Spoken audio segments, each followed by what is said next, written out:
చూస్ country delight, live better. ఇప్పుడే country delight app ని download చేసుకోండి.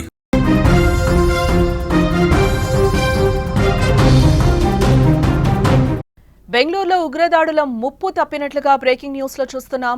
ఎన్ఐఏ అదుపులో 3 ఉగ్రవాదులు ఉన్నట్లుగా తెలుస్తోంది.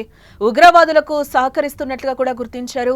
గత 4 ఏళ్ల నుంచి ఆర్థిక లావాదేవీలపై ఆరా తీసినట్లుగా తెలుస్తోంది. దేశంలో అల్లకల్లోలం సృష్టించేందుకు ప్లాన్ వేశారు. పరప్పన అగ్రహార జైలు కేంద్రంగా దారుణాలు జరిగినట్లుగా తెలుస్తుంది. ఆపరేషన్ సింధూర్ తర్వాత ఉగ్రవాదులు అలర్ట్ అయినట్టుగా కూడా మనకి సమాచారం అందుతోంది. బెంగళూరులో స్లీపర్ సెల్స్ పెరుగుతున్నట్టుగా కూడా మనకి సమాచారం అందుతోంది. దేశంలో ఇటీవల ఉగ్రదాడులు పెరిగిపోతున్నాయి. ఏప్రిల్ 22న పహల్గాంలో ఉగ్రవాదులు జరిపిన మారణ హోమంలో 26 మంది అమాయక పర్యాటకులు మృతి చెందారు.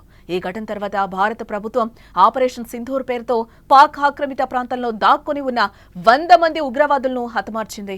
అప్పటి నుంచి పాక్ ప్రేరేపిత ఉగ్రవాదులు భారత్లో పలు ప్రాంతాల్లో అలజడి సృష్టించేందుకు పన్నాగం పన్నుతున్నట్లు ఇంటెలిజెన్స్ వర్గాలు తెలిపాయి. ఈ మధ్యనే విజయనగరం జిల్లాలో ఉగ్రవాద కార్యకలాపాలకు సంబంధించిన కుట్ర కేసులో 29 ఏళ్ల సిరాజ్ ఉర్ రెహమాన్, 28 ఏళ్ల సయ్యద్ సమీర్ అనే 2 యువకులను పోలీసులు అరెస్టు చేయడం మనకు తెలిసిందే. ఈ కేసును ఎన్ఐఏ దర్యాప్తు చేస్తోంది.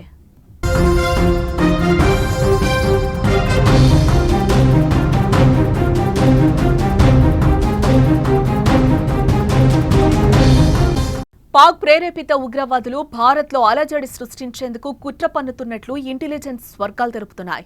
కరుడగట్టిన ఉగ్రవాదులు కళ్ల ముందే తిరుగుతూ మనతో మాట్లాడుతూ మట్టుబెడుతున్నారు. తాజాగా బెంగళూరులో మరో భారీ ఉగ్ర కుట్రను భగ్నం చేశారు పోలీసులు. బెంగళూరు పరప్పన అగ్రహార జైల్లో పనిచేస్తున్న డాక్టర్ నాగరాజు, ఏఎస్ఐ చాంద్ పాషా, ఫాతిమా అనే మహిళను ఎన్ఐఏ అదుపులోకి తీసుకుని ప్రశ్నిస్తున్నారు. వీరు కొంతకాలంగా ఉగ్రవాదులకు సహాయ సహకారాలు అందిస్తున్నట్లుగా తెలుస్తోంది. కోలార్లో మరో వ్యక్తిని కూడా అదుపులోకి తీసుకున్నట్లుగా వార్తలైతే వస్తున్నాయి. ఈ 3 బ్యాంక్ ఖాతాలను ప్రెజెంట్ అయితే సీజ్ చేసి పరిశీలిస్తున్నట్లుగా మనకు తెలుస్తోంది. అంతేకాదు ఈ 3 గత 4 ఏళ్లలో జరిపిన ఆర్థిక లావాదేవీలను ప్రెజెంట్ అధికారులు పరిశీలిస్తున్నట్లుగా మనకి సమాచారం అందుతోంది. ఉగ్రవాద కేసుల్లో జీవిత ఖైదు అనుభవిస్తున్న నజీర్తో పాటు మరికొంతమంది జైలు ఖైదీల కోసం డాక్టర్ నాగరాజు మొబైల్ ఫోన్లను అక్రమంగా రవాణా చేస్తున్నట్లుగా తెలుస్తోంది. ఇందుకోసం నాగరాజుకు పవిత్ర అనే మహిళ సహాయం చేస్తోందని ఎన్ఐఏ అధికారులు తెలిపారు. ఆరోగ్య మరియు కుటుంబ సంక్షేమ శాఖ ద్వారా జైళ్లకు మానసిక వైద్యులను డిప్యుటేషన్ పై పంపుతారు. మానసిక ఆరోగ్య సమస్యలు ఉన్న ఖైదీలను పర్యవేక్షించడానికి, వారి సంరక్షణ కోసం బెంగళూరు సెంట్రల్ జైల్లో డాక్టర్ నాగరాజు నియమించారు. ఇప్పటికే నాగరాజు పవిత్ర ఇంటితో పాటు పరారీలో ఉన్న జునైద్ అహ్మద్ తల్లి ఫాతిమా ఇంట్లో కూడా ఎన్ఐఏ సోదాలు నిర్వహిస్తోంది.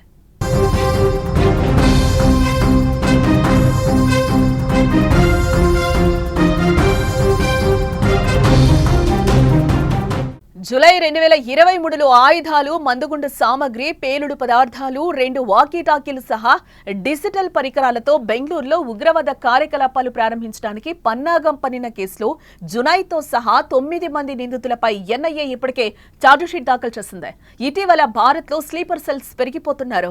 టెర్రర్ గ్రూప్ కమాండర్లు ఆదేశించిన వెంటనే ఈ స్లీపర్ సెల్స్ యాక్టివేట్ అవుతారు. ఆపరేషన్ సింధూర్ నేపథ్యంలో స్లీపర్ సెల్స్ పై ప్రత్యేక నిఘా ఏర్పాటు చేసింది భారత ప్రభుత్వం.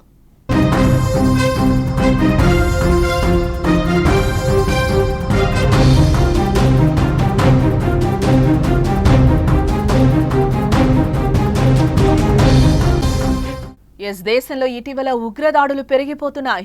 ఏప్రిల్ 22న పహల్గాంలో ఉగ్రవాదులు జరిపిన మారణ హోమంలో 26 మంది అమాయక పర్యాటకులు మృతి చెందారు. ఈ ఘటన తర్వాత భారత ప్రభుత్వం ఆపరేషన్ సింధూర్ పేరుతో పాక్ ఆక్రమిత ప్రాంతంలో దాక్కుని ఉన్న 100 మంది ఉగ్రవాదులను హతమార్చిన విషయం మనకు తెలిసిందే. అప్పటి నుంచి పాక్ ప్రేరేపిత ఉగ్రవాదులు భారత్లో పలు ప్రాంతాల్లో అలజడి సృష్టించేందుకు పన్నాగం పన్నుతున్నట్లు ఇంటెలిజెన్స్ వర్గాలు తెలిపాయి. ఈ మధ్యనే విజయనగరం జిల్లాలో ఉగ్రవాద కార్యకలాపాలకు సంబంధించిన కుట్ర కేసులో 29 ఏళ్ల సిరాజ్ ఉర్ రెహమాన్, 28 ఏళ్ల సయ్యద్ సమీర్ అనే 2 యువకులను పోలీసులు అరెస్టు చేసిన విషయం కూడా మనకు తెలిసిందే. ఈ కేసును ఎన్ఐఏ దర్యాప్తు చేస్తున్న విషయం కూడా మనకి తెలుసు.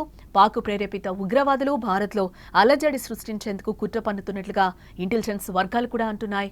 కరుడు కట్టిన ఉగ్రవాదులు కళ్ల ముందే తిరుగుతూ మనతో మాట్లాడుతూ మట్టుబెడుతున్నారు. తాజాగా బెంగళూరులో మరో భారీ ఉగ్ర కుట్రను భగ్నం చేశారు పోలీసులు. బెంగళూరు పరప్పన అగ్రహార జైల్లో పనిచేస్తున్న డాక్టర్ నాగరాజు, ఏఎస్ఐ చాంద్ పాషా, ఫాతిమా అనే మహిళను ఎన్ఐఏ అదుపులోకి తీసుకొని ప్రశ్నిస్తున్నారు. ఇప్పటికే వీరు కొంతకాలంగా ఉగ్రవాదులకు సహాయ సహకారాలు అందిస్తున్నట్లుగా కూడా తెలుస్తోంది. కోలార్లో మరో వ్యక్తిని కూడా అదుపులోకి తీసుకున్నట్లుగా వార్తలు వస్తున్నాయి. ఈ ముగ్గురి బ్యాంక్ ఖాతాలను కూడా అధికారులు సీజ్ చేసి పరిశీలిస్తున్నట్లుగా మనకి సమాచారం అయితే అందుతోంది బ్రేకింగ్ లో. అంతేకాదు ఈ ముగ్గురు గత 4 ఏళ్లలో జరిపిన ఆర్థిక లావాదేవీలను కూడా పరిశీలిస్తున్నట్లుగా మనకి తెలుస్తోంది. ఉగ్రవాద కేసుల్లో జీవిత ఖైదును అనుభవిస్తున్న నజీర్తో పాటు మరికొంతమంది జైలు ఖైదీల కోసం డాక్టర్ నాగరాజు మొబైల్ ఫోన్లను అక్రమంగా రవాణా చేస్తున్నాడు అనే విషయాన్ని అయితే బయటపెట్టారు. ఇందుకోసం నాగరాజుకు పవిత్ర అనే మహిళ సహాయం చేస్తోందని కూడా ఎన్ఐఏ అధికారుల దర్యాప్తులో తేలింది. ఆరోగ్య మరియు కుటుంబ సంక్షేమ శాఖ ద్వారా జైళ్లకు మానసిక వైద్యులను డిప్యుటేషన్ పై పంపిస్తూ ఉంటారు. మానసిక ఆరోగ్య సమస్యలు ఉన్న ఖైదీలను పర్యవేక్షించడానికి, వారి సంరక్షణ కోసం బెంగళూరు సెంట్రల్ జైల్లో డాక్టర్ నాగరాజుని నియమించడం జరిగింది. ఇప్పటికే నాగరాజు పవిత్ర ఇంటితో పాటు పరారీలో ఉన్న జునైద్ అహ్మద్ తల్లి ఫాతిమా ఇంట్లో కూడా ఎన్ఐఏ సోదాలు నిర్వహిస్తోంది. ఇటు జూలై 2023లో ఆయుధాలు, మందుగుండు సామగ్రి, పేలుడు పదార్థాలు, 2 వాకీటాకీలు సహా డిజిటల్ పరికరాలతో బెంగళూరులో ఉగ్రవాద కార్యకలాపాలను ప్రారంభించడానికి పన్నాగం పన్నిన కేసులో జునైద్తో సహా 9 మంది నిందితులపై ఎన్ఐఏ ఇప్పటికే ఛార్జిషీట్ను కూడా దాఖలు చేసింది. ఇటీవల భారత్లో స్లీపర్ సెల్స్ పెరిగిపోతున్నారు. టెర్రర్ గ్రూప్ కమాండర్లు ఆదేశించిన వెంటనే ఈ స్లీపర్ సెల్స్ యాక్టివేట్ అవుతారు. ఆపరేషన్ సింధూర్ నేపథ్యంలో స్లీపర్ సెల్స్ పై ప్రత్యేక నిఘాను ఏర్పాటు చేసింది భారత ప్రభుత్వం.